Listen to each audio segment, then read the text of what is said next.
podcast offering tutorials and discussion about nerdy topics for people who aren't necessarily nerdy themselves. With you today is myself, your nerdy tutor George, and with me today, future Osaka mom, my mom. Ooh, I like that. Yes.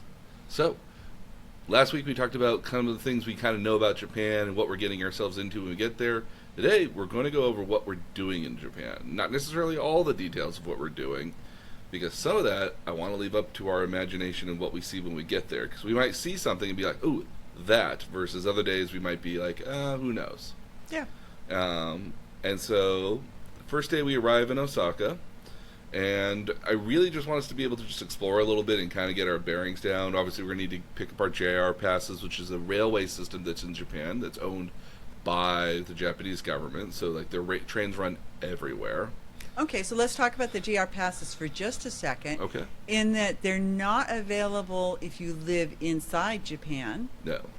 And you have to buy them outside of Japan, although you pick them up there. So, yeah, so actually in that particular respect here, they used to actually not be able to pick them up in Japan. This is a newer program that they're sponsoring right now that started this time about last year with anticipation for the Olympics when they come to Japan here in 2020, I believe. Yeah. And so the notion of the JR passes is that they're a really, really good deal. Yeah. By comparison. Otherwise, I mean, like, if you were to just get on the train and regardless every single day, like, you spend a lot of money in transportation, because Japan is not a city where a lot of people actually know how to drive, but does have, oddly enough, a lot of car manufacturers and cars that come from Japan. But a lot of people in Japan actually take public transportation for almost the majority of their day-to-day travels, and that's mostly because, again, it's going back to not bothering anybody. If you had a car, you'd have to park it somewhere. You have to have a lot of space to park it. It's kind of a little bit like New York in that particular respect. Like, there's a lot of people in New York who do drive, but there's not a lot of parking spaces, and it's, as we're in New York, you may not just be able to have the money to be able to afford a car. In Japan, it's like you don't really need a car because there's also all this great transportation everywhere. But, like, you almost end up buying a car because of all the transportation you take everywhere. So when I first looked into the rail passes, because I picked those up, so $274 for a 7-day pass, and that's on the standard cars. $435 for a 14-day pass, and $556, which really seems a bargain for a 21-day pass. Now, I got us green passes because I was told that green pass is more of a first-class car, and you were guaranteed a place to sit, which I found was interesting because apparently even on long haul on the train, sometimes you can end up standing. Yes. Again, depending on, remember that a lot of people take take trains and buses all the time, and especially when it comes to trains, especially in very early morning stuff here. Like, people can literally be pushing, like, they'll have staff there that literally push people into the train. So the fact that you got us the green passes for the green trains, where we will have a place to sit, will make it all the better that we're not standing up the entire time. So. And it's just it was like $130 more per person. Yeah, and so that's reasonable. But yeah, it's the green car on the train. Yeah, and again, they're only really offered to people outside of Japan. You can't buy it if you live in Japan. Although I had a friend who, when other friends would visit him, they would buy a rail pass for him, and he would just kind of like pay him back for the rail pass. But apparently they check your passport. They'll check your passport or your ID when you're using it. Oh, I did not know this. Okay, so one of the guidelines when I was reading about it was that have your passport someplace that's easily accessible, or your out-of-country ID. Okay. Because they will periodically check them. Okay, cool. Well, again, and I can understand that. And again, if you're living in Japan, for like 2 or 3 years, you might still have your American, driver's license or something like that, or American have your passport. Yeah. So yeah, you clearly could feign it if you needed to. Yeah. So you can order those. There are a couple of travel agents that will provide them for you. I used a travel agent in Japantown in San Jose, but it actually originated in LA, and it was, once I ordered it, then it was FedExed up. Yep. And then so we have passes for it, and then when we get to Japan, we pick them up. At the airport. It's very convenient. And also at the airport, I got us a mobile router. Oh, very cool. So a mobile router here was basically at about $9 to $10 a day, and it's got unlimited Wi-Fi. Although after we go 3 gigs, it actually starts to slow down a little bit. But again, like, it'll allow us to pull up maps and all sorts of stuff when we're out and about. And clearly, when we're at the hotels, which will be another topic here, that there'll be Wi-Fi there for the most part. But we have this Wi-Fi dongle that we can take around with us if we want to look up stuff or translate stuff, things like that here. So, Yeah, that'll be really useful because I know when I was walking in Taipei in April, it would have been really nice to be able to pull up Google Maps. So that is available there.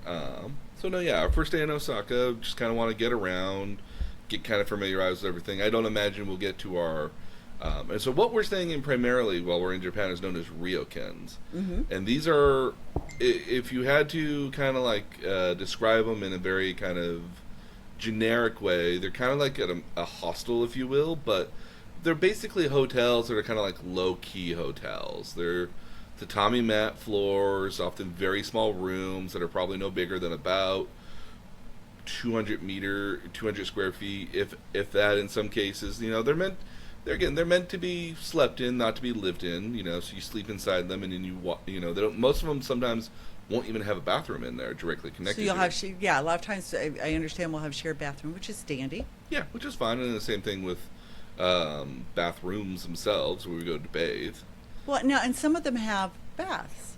Yes. Which you're expected to already have bathed before you go in the bath. You're expected to have already showered and cleansed. So the notion of bathing in Japan, and especially if you're in general here, is that the bath part is the part where you get to go in and relax. Yeah. So, but you do the rest of it like you're bathing outside of it, because if you're in a shared bath, you don't want to go into the bath when you're dirty because other people are going to go in there as well. Right. So typically what you do is you would go in and you would in most bathhouses here have like a kind of a bathtub that's probably about big as my dining room table here, maybe a little bit bigger probably. You can easily fit like 5, 6, maybe 10 people in it. And then there's these little stalls that are kind of around the area that you're meant to wash yourself in.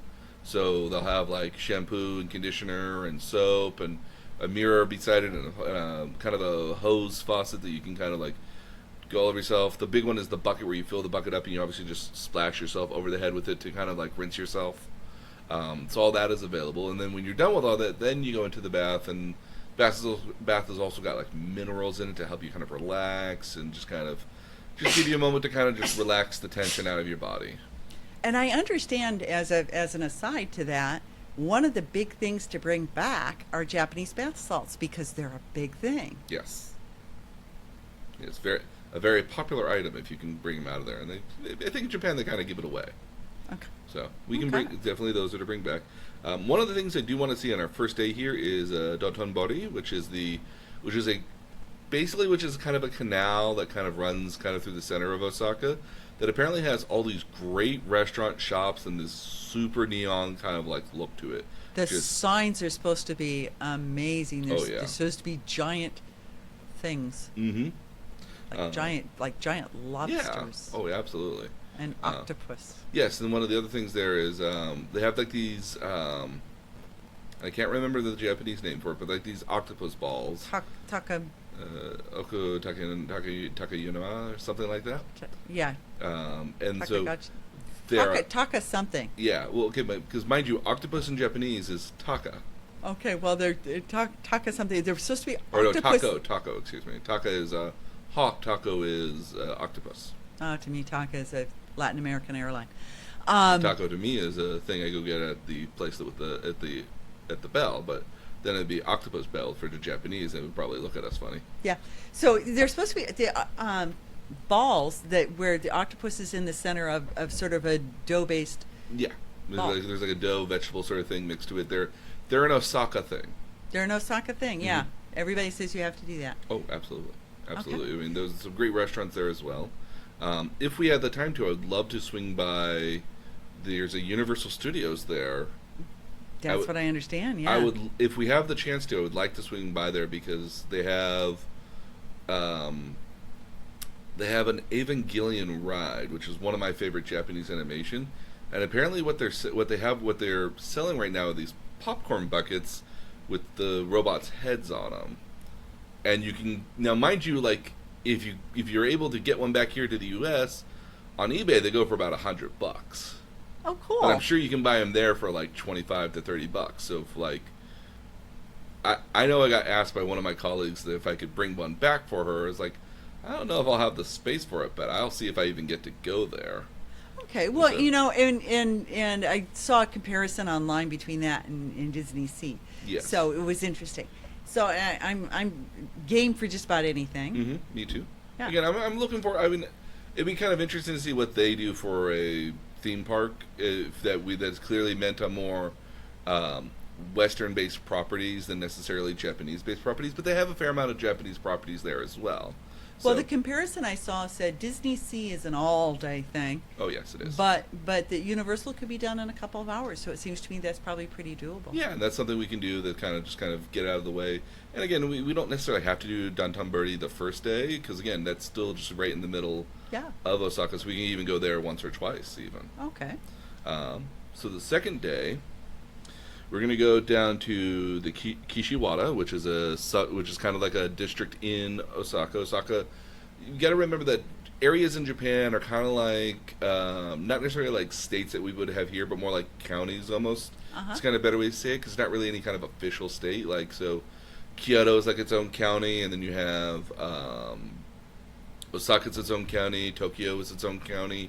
They're known as prefectures in Japan, and then they have different local areas in there. So in our case here, we're going to Kishiwada, and we're going to go watch the Kishiwada Danjiri Matsuri, which is basically a cool kind of tradition that started about 300 plus years ago. And so you have carpenters and local businesses that create their own wooden floats that they drag and run through the streets with. Dragging them. This is a festival. This is a festival. There's supposed to be guys on horses doing archery. Possibly that too. Archery is a big deal in Japan. If we get a chance to see Samurai. that, it's gonna be very cool. Oh yeah, yeah. No, I saw a video with it. It looked amazing. Mm-hmm. And then while we're there, we could also see Kishiwada Castle, which is this huge castle. It's this big thing there in Kishiwada. So there's that we can see when we're there. Mm-hmm.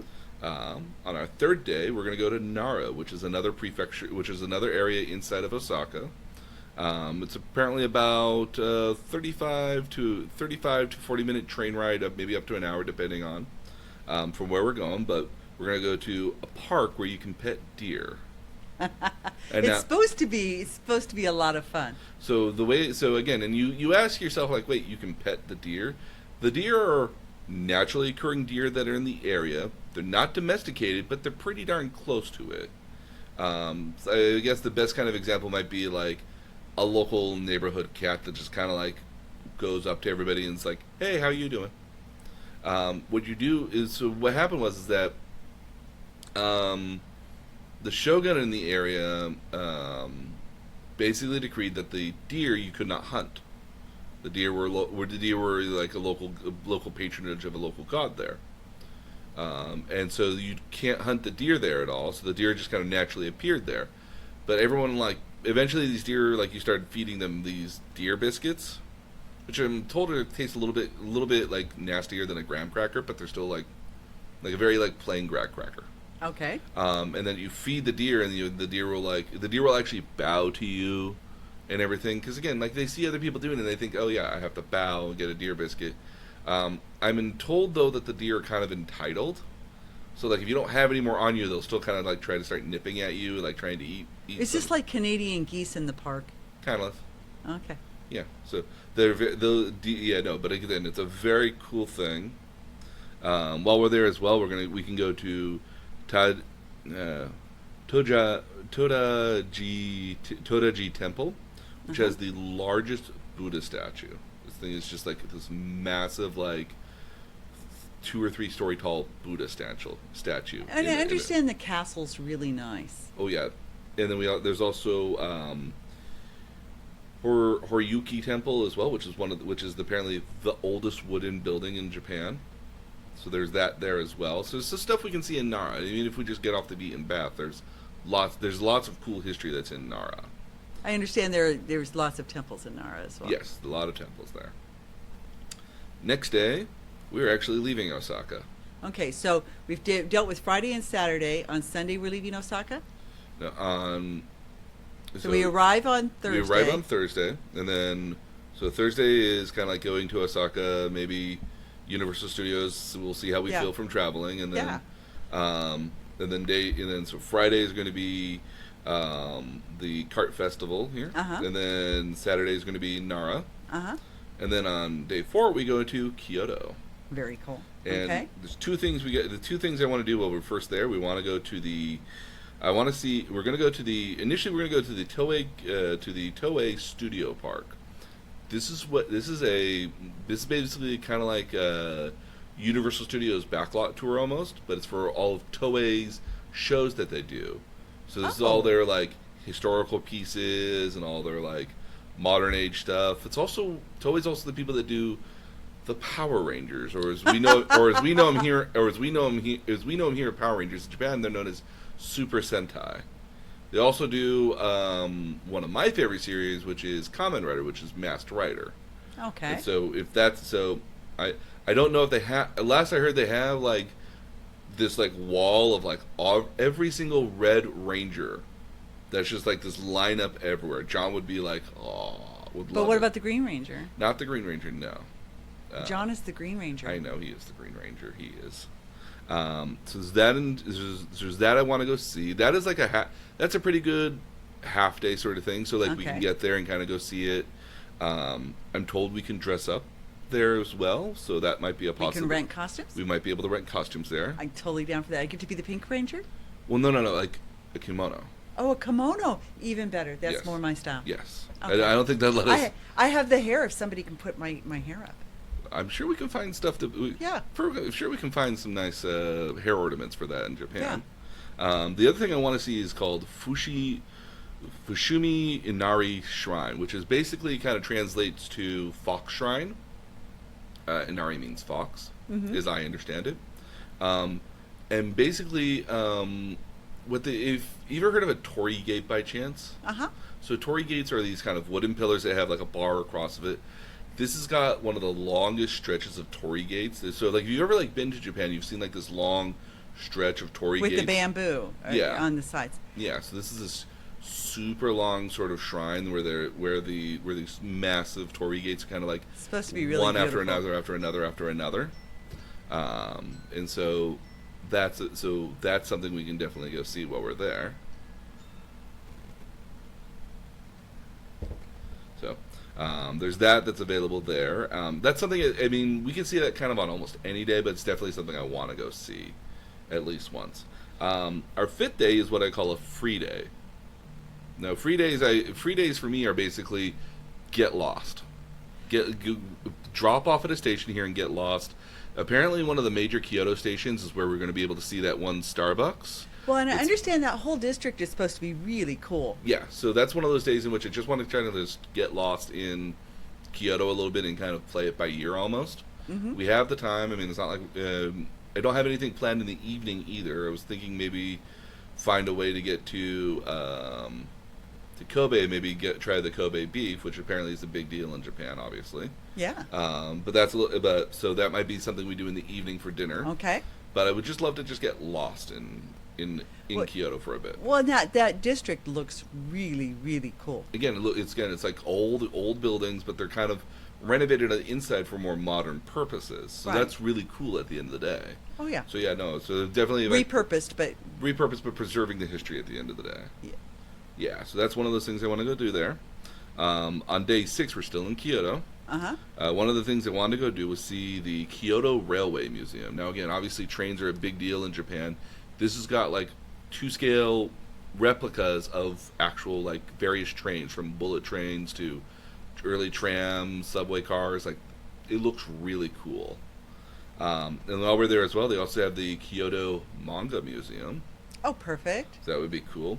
And then, if we can, I would love to take you to the Sagano bamboo forest. I heard about this. Yes. I don't know if the leaves will start changing at all just yet, because apparently when the leaves change to the kind of a golden yellow, orange, and red, like apparently it's just like amazing there. But there's basically there's this walkway and you just walk down and there's these old groves of bamboos to either side of you. Just feel like they go on forever. Oh, it sounds beautiful. So definitely a cool thing there I wanted to do. On day 7, we're going to leave Kyoto. Okay. We're heading over to Nagoya. Now, Nagoya is basically Osaka's known as kind of the second largest prefecture by comparison to Tokyo. It's where a lot of stuff happens over there. A lot of economics, entertainment, things like that happen in Osaka. Kyoto's known for more of the history. Like Kyoto's got a lot of temples and shrines and very beautiful settings. So, like, if you want to, apparently been very well preserved. yes, and Japanese do a very good job of preserving their culture. I think, much more so than other places. I think, but they've also, I think, have just like the most longest continuous sort of span of culture. I think as well. Nagoya is known as kind of like an industrial sort of city in certain parts. But it does have a couple cool kind of buildings there. They have the Nagoya Castle, which is another huge castle just right in the middle of downtown. They also have another temple there, which is the Osu Kannon Temple. And on that day as well, we're going to go try sake. I'm looking forward to this. So I've made arrangements with a guy who is for this collection of Japanese sake bars. That all they serve is sake. So he's going to give us some cool tasting. I'm looking forward to That's going to be really cool. And that's also the day we're going to sleep in a capsule hotel. Strangely enough, I'm looking forward to that. Yeah. And my question for you is, do you know, and you may not know yet, do we get to sleep in the same portion of the hotel, or is it segregated by sex? Segregated by sex. That's what I thought. So okay. yeah, so the men will be on one side and the women will be on the other side, and there's a logic to that as well. Yeah. At the end of the day. Yeah. Because you got to remember that even on the trains. Now, as an aside, I have one of the greatest sweatshirts that I've ever had from my aunt. And I have to explain the story because it doesn't make sense. So when you look at the picture, it's all in Japanese.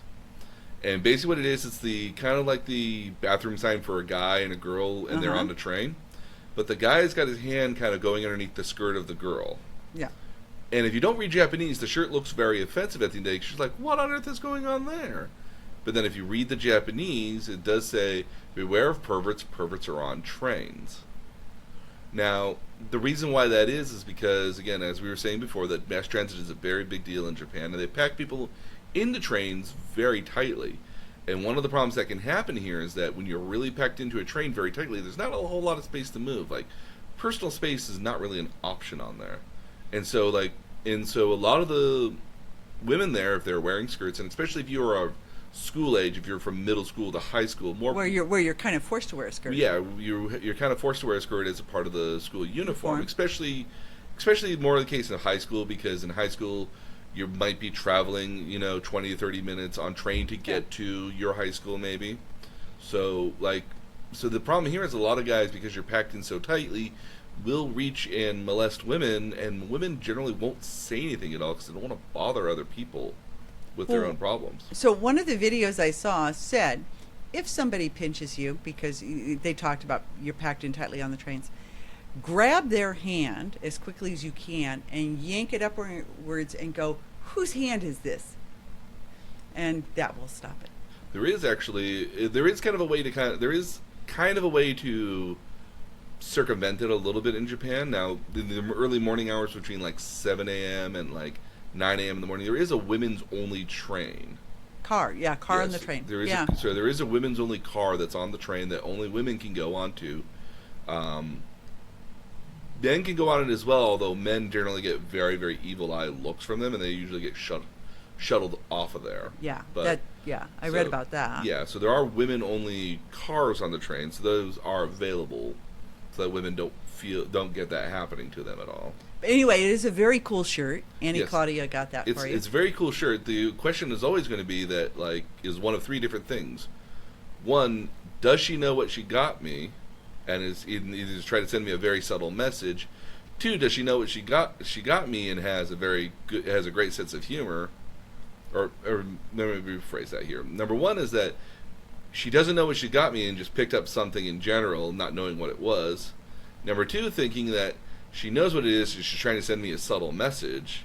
Or number three, she knows what it is and she has a great sense of humor. Now, it's hard to tell with my aunt because, like, she's a very reserved individual that doesn't seem to have a real wild side to her at all. So it's kind of hard to tell what was her intention behind it. Although I'm pretty sure... It's number three. I'm pretty sure. She always goes out of her way to get the right gift for people. And she knows you love Japanese things. And she no doubt saw that and thought, oh, that's funny. Yeah. And without knowing what it said in Japanese. Or even knowing what the context of it was. So I'm pretty... Yeah, I think number three is most likely the answer. It's the answer I want it to be at the end of the day. Yeah. That, or I'm pretty sure, like... And again, mind you, this was, like, 2002, I think. Yeah, it's been a while, so it's been, like, almost like... when you were in college, yeah. Yeah, it was, like, 20 years ago. It was very much... Almost 20 years ago at this point here now, which is... When you think about it, it's like, yeesh, it's a long ago. But it doesn't feel that long ago. Yeah. But no, while we're in Nagoya, we're going to have it be in a capsule hotel. Now, a capsule hotel, for our listeners who aren't familiar with it, sounds kind of like what it is. Now, a capsule hotel is basically you get a capsule, which is probably no bigger than, like maybe like 50, maybe again. They look like they're okay. So I saw a bunch. So they look like they're probably like 4 or 5 feet high. They're a hole in the wall. It's like being in a catacomb. I would say, it'd be like kind of like the size of like a washing machine or like a dryer in your closet. Well, okay, so you lay down, you get sort of your slot in the wall, and there's little ladders to get you up to your slot, but it's not like a bunk bed because you enter in head first. Your feet are towards the hole, and the hole is probably 4 by 5. Yes.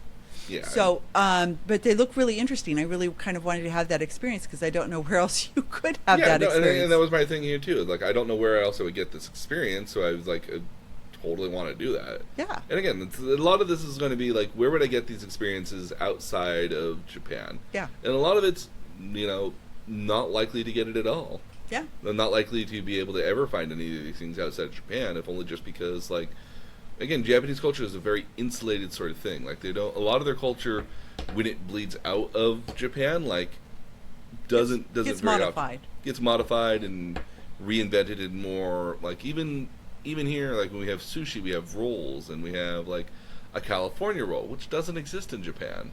Well, okay, so are we saying sushi isn't in rolls? No, there can be rolls in Japan. They're not, but again, I mean, I love the notion of a California roll, which is, like, the sushi with avocado in the middle, and it's a whole different thing. Yeah, I just detest avocado, so that's just me. And we can talk about this later, but there are apparently sushi places where you literally have a conveyor belt that rolls past you. Oh, yes, a conveyor belt sushi. Yeah, and you just grab what you want, and then they write up what you owe. Well, yeah, basically what it is, so the plates have different colors on it, and so what you do is you sit down at a table, and you can order other stuff if you want certain other stuff, or you can just watch for stuff to kind of come by. Now, there's a sushi set. There's a kitchen where they're cooking all this stuff. They put little stuff on conveyor belts, and basically you pick up the plate, and based on how many colored plates you have, that's what they charge you. Yeah. So, like, one plate might be like 200 yen versus another plate might be 500 yen, which is like $2 and $5. And again, the best way to kind of remember yen is basically like 100 yen is about $1. It's not quite $1, but it's kind of the best way to kind of memorize that. It's like 92, 93 cents, somewhere around there. Close enough. Yeah, close enough. Yeah. Close enough for government work. Yeah. But even better, when you order actual sushi off like a menu, sometimes it's a digitized sort of thing. There's a train that will come up to you so you can pick it up, and then you can take it off, and then the train then goes away. Oh, that's too fun. It's completely automated, so we can definitely try one of those one day. Yeah, that would be great. That would be very cool. So Nagoya is where we're going to have sake as well, which again, I'm really looking forward to because I'm not really a drinking type, but again, I'm in Japan. When else am I going to ever get a chance to do it here? Yeah. Like, again, they literally sell beer in vending machines in Japan, which are everywhere in Japan. Why wouldn't I try it while I was there? Even if I don't like beer, I mean, gotta try it. I always like trying beer from other countries. Okay. All right, so the next day, we're in Mount Fuji. And we're riding bicycles And around the lake. we're riding bicycles around the lake. I initially wanted to ride around Mount Fuji, but then realized how big it was. I was like, oh, Can't do that. They can't really do that. I mean, I bet we could do it in a day, or at least you could probably do it in a day. I would probably be puttering around right behind you, just being like, wait for me. There are actually people who ride up Mount Fuji, and they start at like 8 or 9 at night, and they try to get up there to the very top for sunrise the following morning. Oh yes, because sunrise over Mount Fuji is something is very much a thing. Yeah, so So- it's supposed to be amazing, but it's also supposed to take all night. Yes. Yeah. Not doing that. No. And then the end of our day there is going to be, we're going to be at a hot spring hotel. So these are hotels in Japan, especially around Mount Fuji and in more mountainous regions, where somewhat naturally occurring hot springs are kind of there, and you kind of very much in the traditional bath sense, but they're meant to be just like this whole new experience. And we got a really cool place that's going to have apparently taiko drummers there and Yeah. dinner, so it looks really, really cool. So, Yeah, it does. so Not a cheap date though. admittingly, no. But again, mind you, everywhere else we're staying. Worthy. Yeah. Again, everywhere else we're staying though is again like, I think I'm not spending more than like maybe $100 a night in one or two places. But even then, like the capsule hotel, like $55 a night. Yeah. Yeah. So I would like depending on how that first day goes in the capsule hotel, and the rest of the, why not spend the rest of Japan in the capsule hotel? They're so cheap, but again, not a lot of room, and we've got Yeah. stuff that we're going along with us, so Yeah. within reason. Okay, so the next day we get into Tokyo, and this is also kind of a free day right now. Originally we were going to do sumo wrestling, but I could not get the tickets for it. They sold out like that because it's the sumo finals. Okay. So there's finals for the year. But as an alternative, we could go watch sumo wrestling. We could go watch sumo wrestlers practice in the morning. Oh, very good. Okay, So- as long as we get to see sumo wrestlers, I'm fine. Oh yeah, no. It's apparently about $100 a head, which is Yeah. totally doable. Yeah. And then so that's one of the days here. But again, we get to Tokyo. I figure we can kind of walk around, maybe visit Shinjuku, which has got really kind of cool fashion there, and then maybe go look at some temples, things like that. So we can get onto one of the buses and just travel around and see where it Yeah. drops us off at. Yeah, I'm a big believer in hop on, hop off buses. Mm-hmm. In most cities, that's a pretty cool way to get around. Oh yeah. Yeah. Day 10 is basically we're in Tokyo, where we're going to be in a portion of Tokyo Prefecture called Akihabara. Mm-hmm. So Akihabara is also known kind of by its English name of Electric Light Town. It's where all the kind of technology, Japanese kind of weird modern culture comes from in Japan. Electronic stores, anime stores. Electronic stores, anime stores, cosplay stores. There's a store where they'll literally like you can pick out a cosplay costume and they'll help you take professional pictures of you in it. Oh, no, that could be fun. That's cool. It's also where if we wanted to, we'll find like maid cafes and idol shows, which I'm still trying to. I Okay, don't. what exactly is an idol show? So I'm glad you asked about idols. So do you remember the Backstreet Boys and Oh, yeah. NSYNC and Spice Girls and things like that? Well, Japan saw that and said we could do better, and so they did. And so idols are kind of an unusually big thing in Japan, where basically you get like a collection of anywhere from like 7 to 12, maybe 11 girls. They're all like singing, dancing, choreography, and like a big sort of stage production. They move around. Different people kind of move into the center and back and forth. Like it's a big kind of production. Okay. One of the largest ones is known as AKB 48, or excuse me, AKB. I have to remember my math here real quickly. It's AKB either 47 or 48. I Okay. can't remember which off the top of my head. I think it's 48. It's basically made up of 48 members, Cool. divided between 3 different groups, A, K, and B. Okay. So, and each one, again, if memory serves me correctly, each one has like 16 members of it. 9 to 11, 10 members dance every day, so they kind of can switch out. They have different theaters across Tokyo, but there's other like variations of it as well. They're also like regional dialect kind of like areas there as well. So you might have one in Osaka, you might have one in Kyoto. Like they have different, like idols are not a small thing. So like because everyone sees this as an easy way to either make money, get promotional sort of stuff, because everyone likes cute girls at the end of the day too. Yeah. And this is like the height of cute girls. Well, and cute is a thing there. Oh, well, I don't mean cute as in, I don't just mean cute as in like my niece looks really cute in this right now. Okay. I also mean kind of cute girls in the sense of like, kind of mature, sort of like, because a lot of these are like out of high school, Okay. Young adults. 18, 19, 20, yeah. Yeah, Okay. so it's a big, again, Japanese Idol's very big thing in Japan. It's seen as kind of like the entry platform into like either your own kind of music label or joining a band or maybe getting TV commercials and maybe getting your own TV show, things like that. Okay. So that might be something we can do on day 10. Okay. On day 11, we are going to Tokyo Sea. Now, how is Tokyo Sea different from Disneyland? So, in the way back machine in the late 80s, going into early 90s, the Disneyland staff and Disneyland wanted to expand the park. Now they owned the parking lots literally directly in front of Disneyland, which for its time was one of the largest open parking lots when it first got opened. That's there now, and then they later opened. And we're talking Anaheim. In Anaheim, yeah. And so they wanted to build. They felt that they could, they had all this ripe land, and it seemed kind of odd to just have it for a parking lot. They just finished buying the Disneyland Hotel, which originally wasn't owned by Disney at all. It was actually owned by a separate company.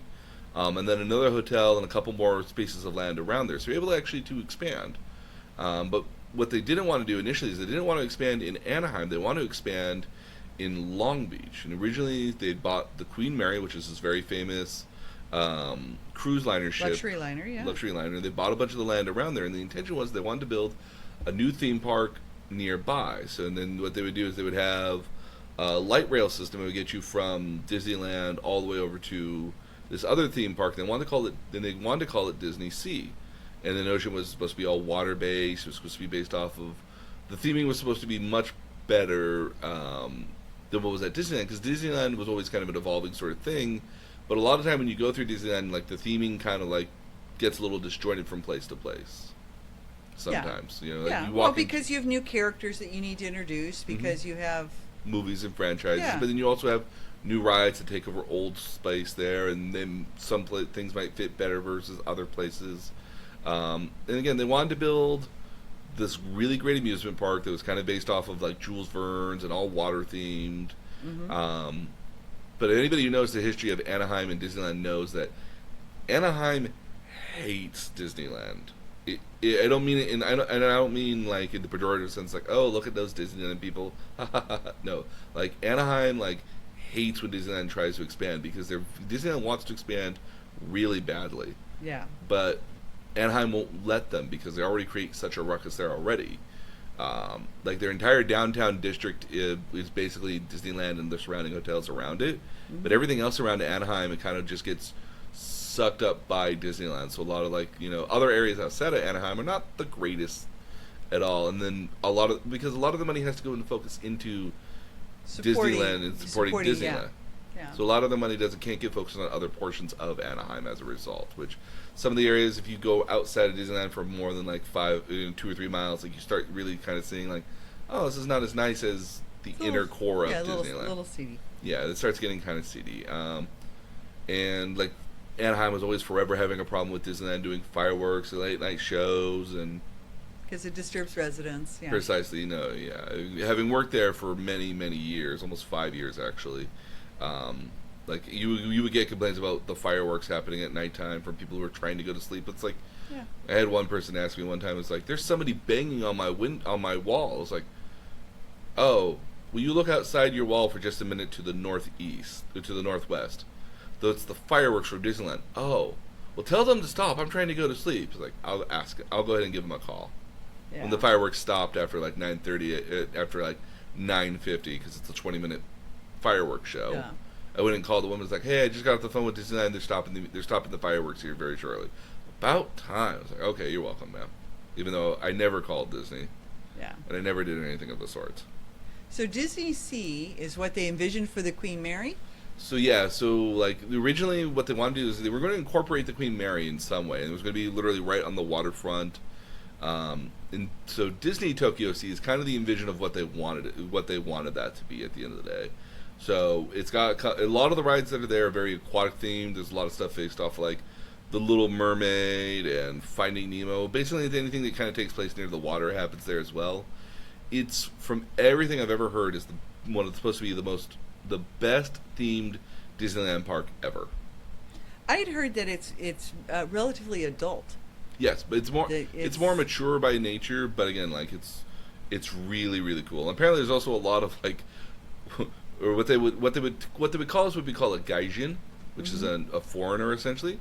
Apparently, according to like my friends, there's a lot of gaijin like working there in the park. A lot of like white people and people from America who work at the park. Really? Oh yeah, from what I Well, understand. okay, if you go to Vegas, you get a lot of foreigners working there. Yeah, I mean, I don't Public. think it's just because I think it's just because they want.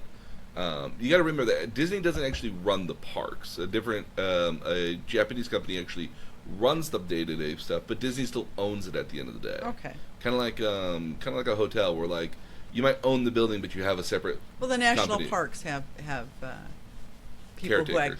well, they have people who actually operate the hotels. Yeah, so They don't as operate them. as an example. So Yeah. but no, again, it's supposed to be one of the best themed parks. It's one of the like second or third most traveled theme parks in all the world here. So it looks really really cool. And we're going kind of on an off-peak sort of time here, so hopefully it's not going to be too crazy while we're there. Are we there on a weekend or are we there on a weekday?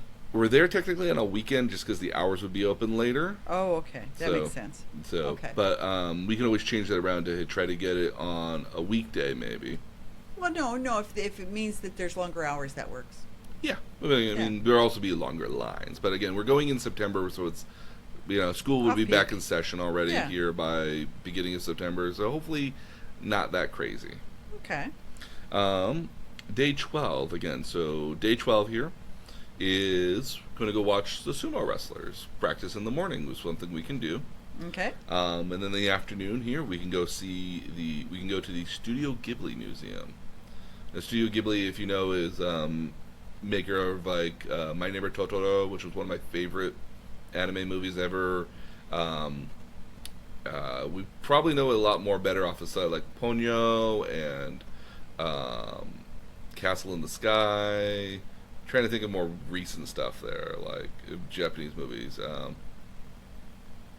But it's a well-known anime studio. It's a very well-known movie studio that only does movies. He's only ever released, but they make just the most beautiful movies, and it's supposed to be like really, really cool. Because they got like dioramas off their various movies there. Like they have the cat bus from My Neighbor Totoro. Adults can't get on it, but they have the cat bus. Cat bus is cool. So that's there, and then we finish off the night, hopefully, with the Robot Restaurant. I am looking forward to the robot restaurant. The robot restaurant, from what people have told me, is very touristy. It's not. Japanese people like it because it's kind of touristy, but it's supposed to be just like this neon light show of seizure-inducing like insanity. Is the way it's described to me. You actually have to go like downstairs to like the basement to get to it. So, but it's supposed to be really, really cool at the end of the day. And then one of these days here as well. I don't know which day it is here, but I have to go see the Gundam statue.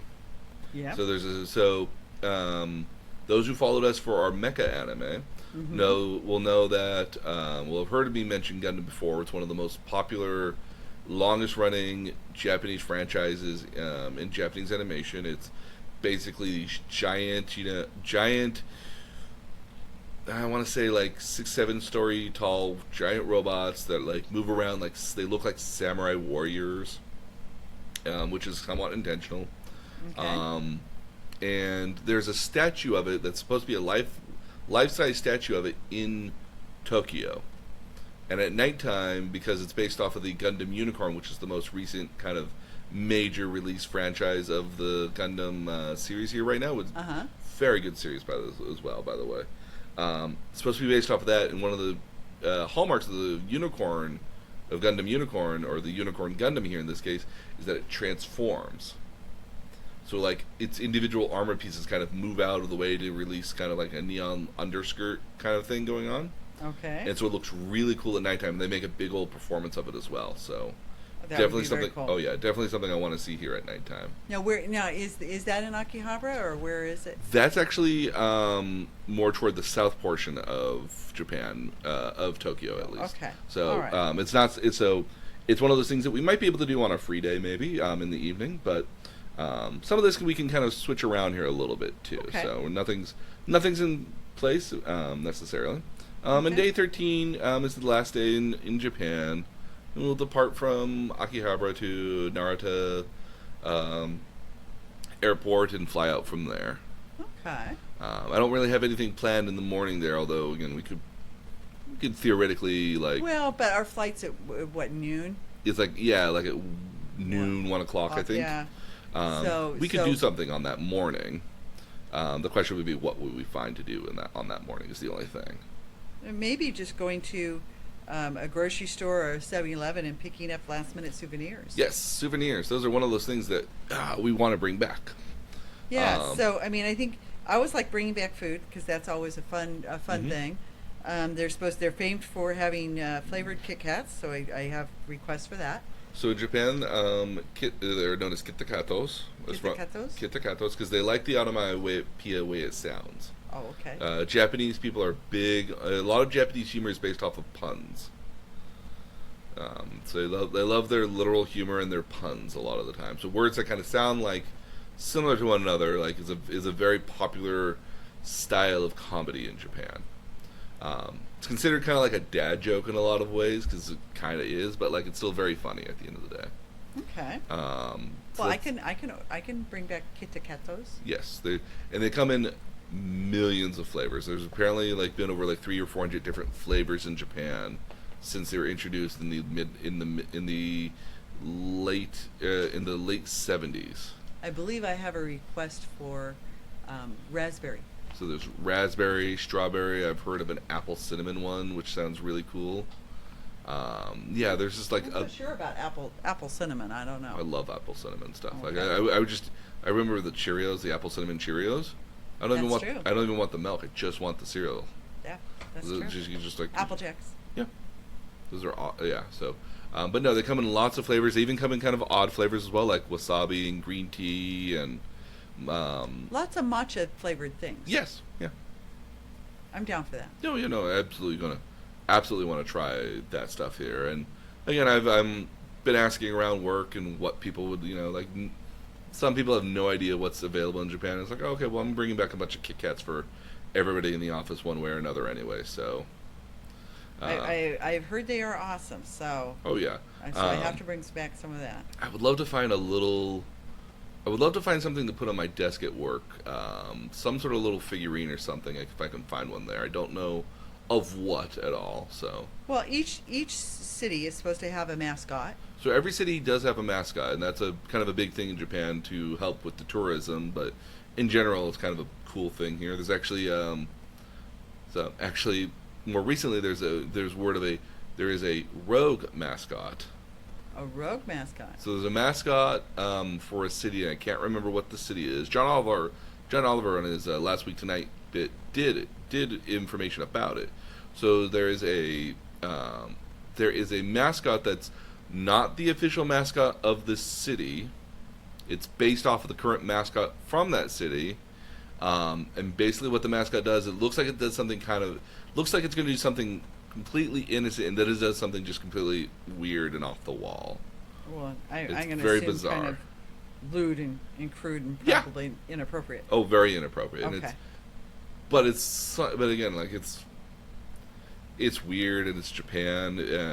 It's the only place in which you could have kind of like a mascot doing weird stuff to other things and people, and somehow be allowed to get away with it in a certain level. I mean, I would almost kind of akin it to like a college mascot, kind of like getting into a fight with another mascot or something. But this Which is not unheard of. not unheard of. But this one actually doesn't just go into a fight. It brings a steel chair to it. Oh, so it's a raw mascot. Oh yeah, like a like a wrestling, like a Yeah. pro wrestling sort of thing. Also, pro wrestling very popular in Japan as well. Oh, really? Oh yes, like New Japan Pro Wrestling is a very popular Well, that's thing. true because you got me a wrestling T-shirt that's in Japanese. But that's actually the WWE that did that. Yeah. But no, wrestling in Japan, very very popular thing there. One of the biggest stars was a guy named Kenny Omega, which is a Canadian. Oh. And so a lot of American wrestlers actually go over to Japan to learn the Japanese style. So like wrestlers like AJ Styles has gone over there. A number of different people have gone over there. One of the most popular wrestlers is a man named Chris Jericho. Know him? He wrestled in the WWE. He wrestled for New Japan Pro Wrestling. He now currently works for AEW as their inaugural champion over there, which is Oh. kind of interesting because he was an inaugural champion for the WWE as well. So he just has like a numerous cool accolades to himself. But no, actually, one of the very so you might have seen me wear this shirt before. It's a shirt called the Bullet Club. Mm-hmm. It's from Japan. It's basically basically it was a stable of gaijin or white people that kind of were going into Japan and basically threatening all the Japanese nice guys. So they were a bunch of bad guys. The intention was is that they were the outsiders coming to pollute and the Japanese people. And so the best way to kind of describe themselves is to call themselves Bullet Club because America is all known for like guns and bullets and all that stuff. So, And isn't that a shame? I know, but they were very much kind of almost kind of terroristic in like their actions in a lot of cases. Like they would always gang up on other people, gang up on the good guys. They would put bags over people's heads. Like they were clearly like acting at the end of the day because like as a wrestler you're kind of acting. Yeah. None of these guys are mean. None of these people necessarily would have like the meanest bone in their bodies, but they were all just like intentionally bad guys as a part of this stable.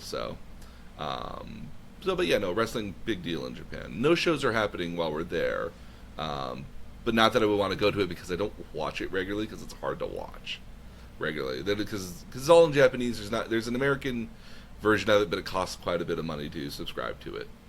Well, yeah, I mean, it might be interesting though to see. Oh, I'm yeah. much more interested in seeing the sumo wrestlers, so I'm glad we can at least see them practice. Oh yeah, no, and the practicing is a really cool bit here as well. So that's totally available for us. Okay. So that's what we're seeing in Japan. So what do you think so far? Oh, I think it's going to be awesome. I'm still looking forward to it. Mm-hmm. I'm looking forward to just little moments walking in the streets. Oh yeah, no. Again, I imagine my phone is just going to be completely full of pictures by the time we're done with all of it here. Well, and one of the things that I've noticed universally on the videos that I've seen is really that as much as you might go long distances on subways, a lot of what you want to do, you really want to be walking. Mm-hmm. So, Yeah. so I found that interesting. Yeah, I just find that notion here that like as much as there's, because again, you got to remember that in Japan, driving is not. Japan when it was built very close quarters, where like a building will be from like the wall over here to the wall over there, which is maybe about a 11, 12 foot span here. So like that's the walkway you can walk through, and in some cases here you'd have carts that line the kind of line the outside of the walls here, so like they would make even less space available to walk through. Yeah. So their alleyways are somewhat small and notorious for not even being able to have a car fit through there, which is very kind of cultural at the end of the day. And again, Japanese people don't drive a whole lot. I mean, you obviously clearly have people that can drive, and there's lots of cars that are there, but most people don't drive. If they do need to drive, they often rent a car.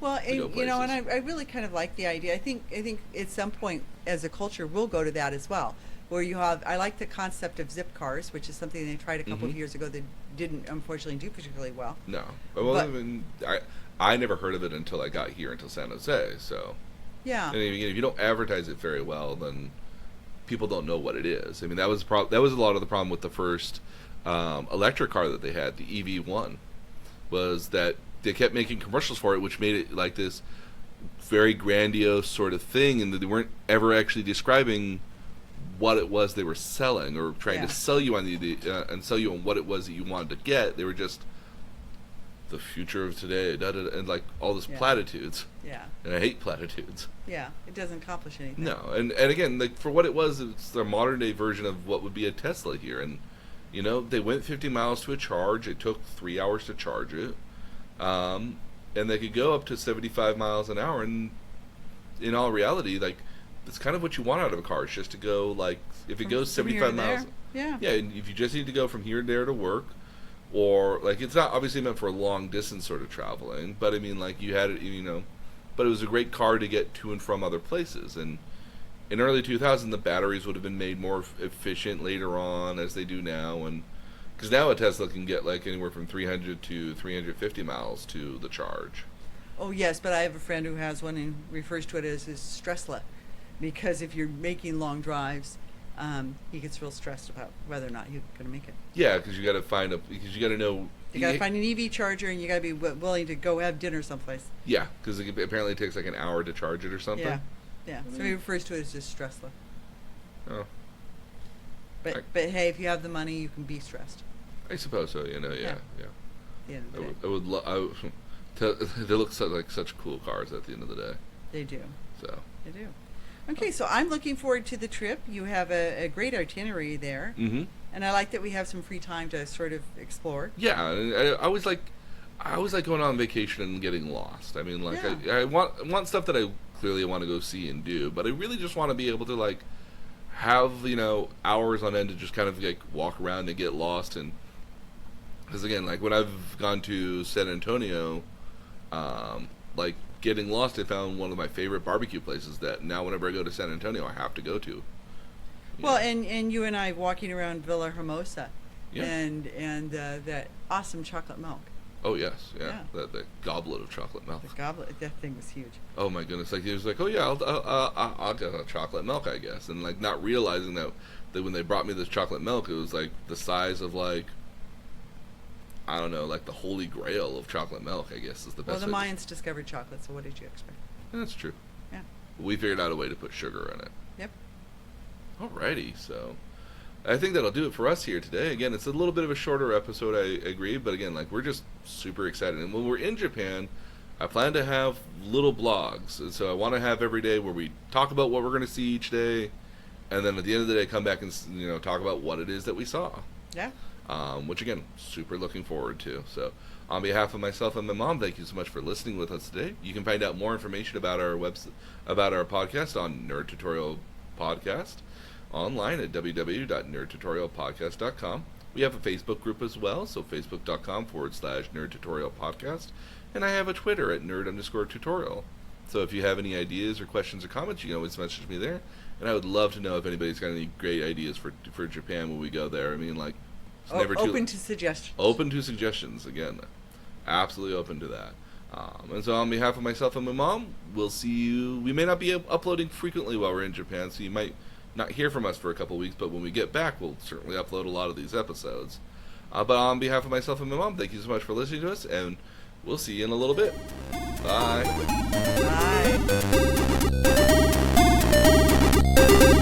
Bye.